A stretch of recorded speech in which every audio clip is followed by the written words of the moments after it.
afternoon, ladies and gentlemen. We have begun the new month of July, and here we are back with our monthly series, The Month Gone By.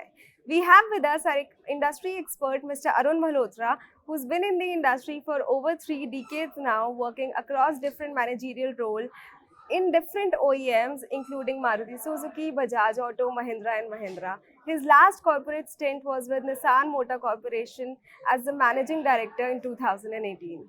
Welcome to ET Auto, sir. Yes. Looking at the past month, if we have to discuss the latest trends and insights or the 5 highlights what happened in the last month. So we'll begin with the most popular segment among the consumers, that's the passenger vehicles. We have seen the wholesales reported for June was about 3.27 lakh units. So if we compare it with the retails, like how do you see the industry or where does the industry stand right now, wholesales and retails? So wholesale have been fairly consistent in the last quarter, and 3.27 is more on line with what happened in April and May. So those figures, if you go by, they look fairly nice. And with this 3.27 having achieved, the industry has done 2 million vehicles in the first 6 months of the year, which is a very creditable number. It's never happened, 20 lakh sales figures. But if you go behind them, the retails clearly is 20 to 25,000 vehicles below the wholesale. Okay. So clearly there are challenges in the market, and I think 2 or 3 trends which are being observed. One is that a lot of models which were on waiting have now come on free stock availability. Okay. On the other hand, manufacturers have even started giving schemes and discounts to do these models.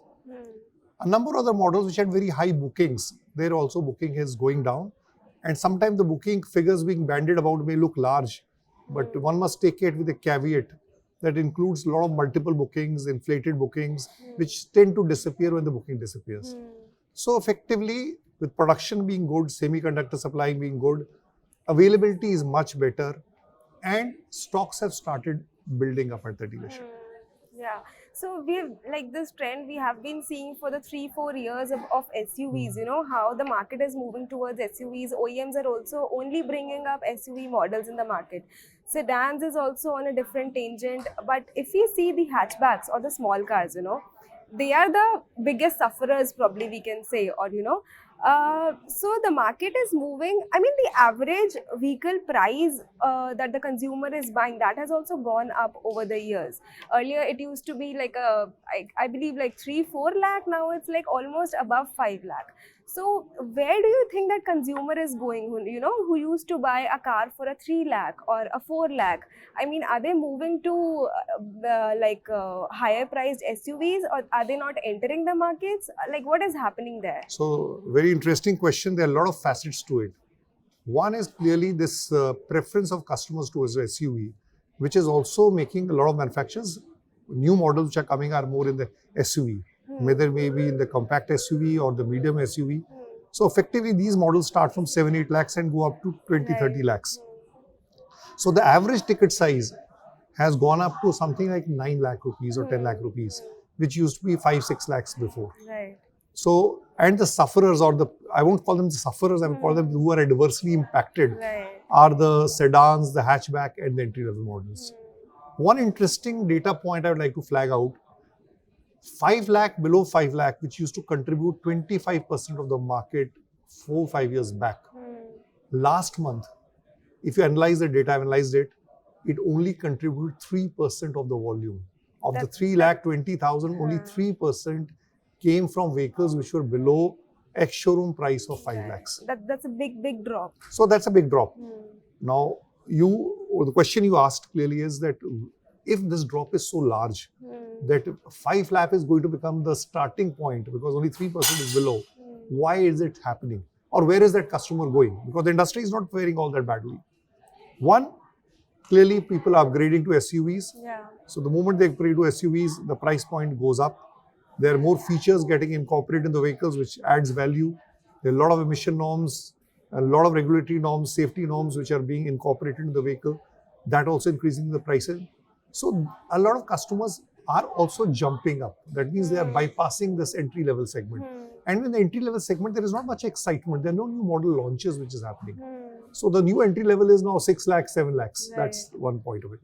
But having said that, Then there could be also, which is happening is the organized used car market is becoming stronger, so customers are moving there even.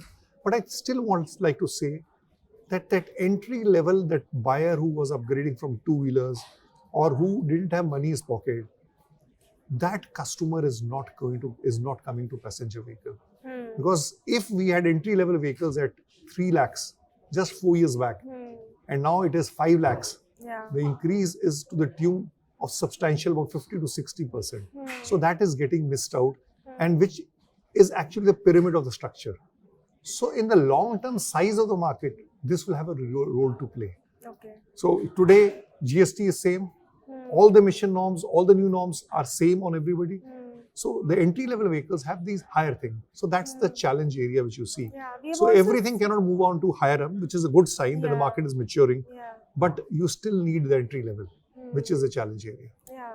But I mean, I don't know if consumers are moving towards it first or the OEMs are moving towards it first. The consumers are not buying it because of the prices going up, and the OEMs are also not bringing the new models because the consumers are not buying. So it's a mix of both. Yeah, the price points are going up. Those models are becoming less attractive. They're becoming very priced, this thing. The worldwide trend is towards SUV. Right. The terms of seating comfort, ground clearance, there they are moving. So it's a virtuous cycle which is pushing in. And the SUV trend is expected to continue like across the countries. Already, if you take the SUV and MPV combined, we are already in 56% of the market. Right. So that's something which is So important. in the coming months, probably, like, how do you see the PV segment evolving? So you see, stocks have gone up. Whatever industry leaders might say, today the inventory levels, which used to be 15, 20 days, say 3-4 months back, has gone up to 35 days. This is being confirmed by the finance companies who give inventory funding. Dealer stocks are going. So clearly, you need to retail. You cannot add stocks to the network. So that will be a challenge area. Second is the base figure is going to be 3.3, 3.35 lakhs in the coming 3 months. And the economy is okay, but it's not in the best of state.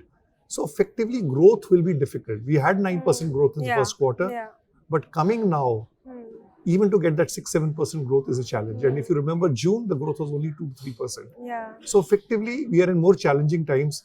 And I think what the industry leader had predicted, the growth will be 6-7%. Even to reach that figure, it will be a challenge. And if we recall, like, September last year was the highest ever month probably, and Q2 was the highest ever quarter. So that is going to play around. So that's going to play. Right. Unfortunately, it's not unfortunate, it happens. The festival season this time is much later. The Navratras and the Shairas and all the things starts after 15th, 20th October. So probably that peak which was in September will be achieved in October. So September might not see. So July to September will be challenging times. Right. Now moving on to the next two-wheeler segment, it has been a struggle, if we can say that. But the rural economy is now improving. So how do you see the two-wheelers moving ahead probably? So where do you see it going forward now? So two-wheelers, the two-wheelers, if you look at the last 3-4 months, they've been fairly consistent, whether it's the terms of dealer stocks or sales.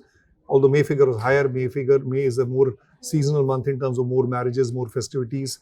The June is slightly lower from the 14 lakh, it's about 12 lakh 60,000. But they are more consistent. And the rural market, there are green shoots which are clearly visible, is picking up.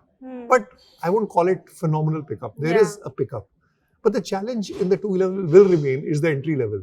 That entry level point, again, what we talked about four-wheelers, has gone to 65,000-70,000. So a lot of people, and that was a bigger segment there compared to four-wheelers.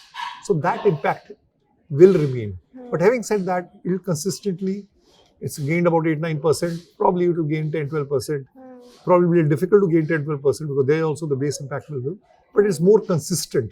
There is no big surprises, unlike four-wheelers which are moving from high weighting to more stocks. We are also seeing a lot of partnerships in the premium segment. Every OEM is moving towards the premium segment. Absolutely the commuter, so absolutely right. The people are realizing that entry level customers are not there. So whether every company is trying, we have two major launches, Bajaj along with Triumph, and then Hero along with the Harley Davidson. So and Enfield India also raising its game bar. So I'm thinking more action at the premium front is happening. Probably the ticket size is bigger. Right. So there'll be more action, but not at the entry level as such. Right. And now moving towards the biggest kind of a topic that has been going on in the industry for the long time, the electric vehicles. So a lot was talked about in the past 2 months about the FAME subsidy, how the government is moving towards that, how the OEMs are there. The sales increased due to that because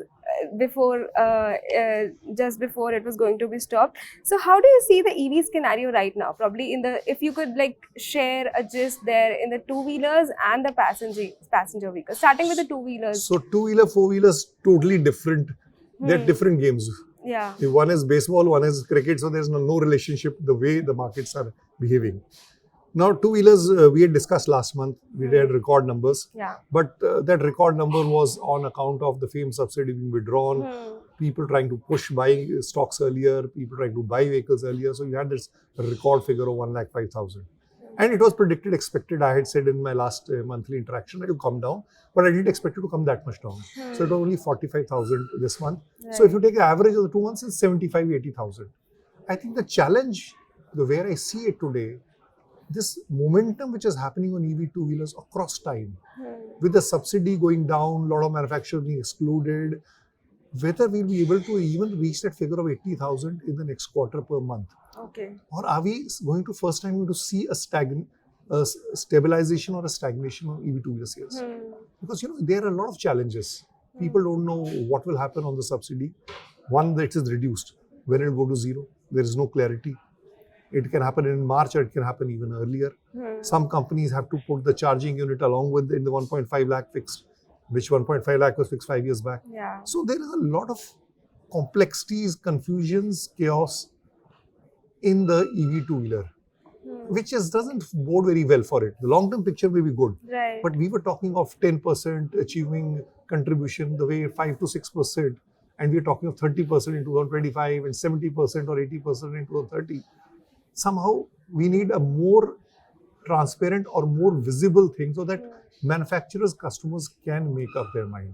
So it's a slightly complex game. And in the ICE two-wheelers, if we see, there are 6-7 major players, if we can see. But in the EV two-wheelers, in the past 2-3 years, we have seen players have come there are up. 300 companies registered on this thing. Right. No, so do you see that consolidation happening or like shutting down of certain companies? Like how do you see the long-term scenario in the EV two-wheelers probably? Effectively, what's happened in the two-wheeler when they have 7 to 8 major players, effectively when in EV two-wheelers, I think once the value game is raised up, the focus on indigenization is there, the focus on price, the branding and availability is better, you'll have probably 6-7 companies in the game. Now, with 6-7, we don't want to comment on this show, but there will not be more than 6-7 players. And if you produce less than 2,000, 1,000, it doesn't make sense. Yeah. So that's some kind of consolidation will also happen. It will be definitely consolidation, which is already visible and will become more evident. Right.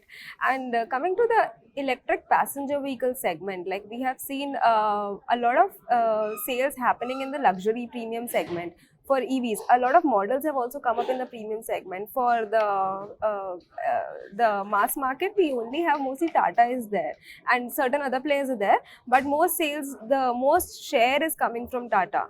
So how do you see that market evolving? What kind of challenges do you see there? So it's a very interesting market. A lot of luxury car makers or brands, even maybe mass players, but they have introduced vehicles at a slightly premium end, whether it's a Hyundai or a Kia, whether it's a Volvo, whether it's a BMW, whether it's a Mercedes, and also BYD, which has come into the market. So there are about 7 to 8 players who are giving vehicles at 30 to 80 lakhs or even going to 1.5. So there are a number of players, but it is more a show and tell strategy because it is being still focused through CKD route.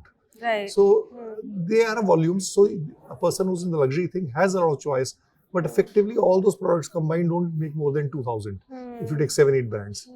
But the big player in the market clearly is Tata Motors, and they've done all-time record 7,000. But one thing we must understand that last month in the EV market for passenger vehicles, the volume has been 9,000, which has been all-time record and which is gaining month after month. And there has a clear direction, or I would say a clear momentum which is coming in terms of fleet segment, even or the taxi segment. which was not arising. Hmm. That segment is growing. Yeah. So, very interestingly, if I took the last month ratio between sales of electric two-wheelers to passenger vehicle EVs, it is 5:1, which used to be 10:1, 15:1. I don't want to make a judgment on that. Yeah. But I think it's an interesting time.